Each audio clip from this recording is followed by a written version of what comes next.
So Robert, we're after watching Peter Morgan there put up a smashing run and all, and we're just talking about getting the distance right on the stock, and Yes. you allowed that was one of the things he got really right. You tell me, how do you gauge what distance to be working at?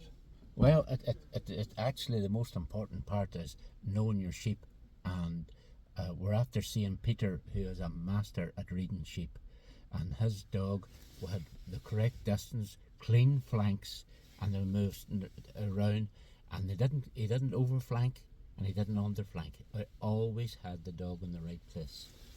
And his flanks, I could see the clean flanks and all, but if it was me, I was thinking, well, be letting the dog come on a bit. But what is that? Is that stockmanship then, to know the distance, or what is it? It also is that you have patience, that you give time for the sheep to settle, and they move then, and you move the dog at the right time, that you have the sheep cooled and settled, that they don't feel that they're being hunted. Yes.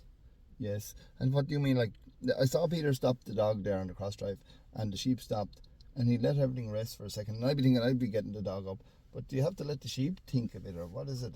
Well, what he done is he let the sheep know that the dog was there, and he wasn't putting any pressure on them, and he gave them the time to move, and then he placed the dog where he wanted the sheep to move to. Yeah. And he was there in control, and the dog was in control of the sheep, and they didn't feel threatened. Yes. And then, what was the secret then when he was penning? Is it that those clean flanks again? Clean flanks, patience again, placing the sheep at the right place in the mouth, not forcing it, letting the sheep settle, and then they went in. And the dog helped and was there in control to put them on. And so I'm going to be running later and that. What sort of clues can you get to find the distance on the sheep and all? Can you get clues from looking at other handlers, or how do you know where it is? Well, like everything else I've just said, it's a lifetime apprenticeship running dogs. And it's very important that you study your sheep and study where your dog's strengths are. And patience is the virtue. Yeah, patience is the thing. It's starting to come to me a bit more. And then the other thing I want to talk to you about is we put all our focus into the national. All year we're thinking about national. And then a lot of times you go out and little things go wrong and everything goes down the drain. But what do you do there? Like, you'd be feeling like throwing it there and saying, enough of this, dogs, I'm not doing this anymore.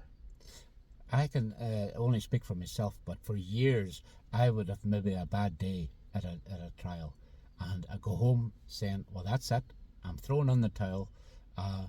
But next day I get up and I take out a youngster, I get that feeling of pure pleasure and watching and working a dog and sorting a dog, and before you know it, it's all forgot. The day before's all gone. Yes.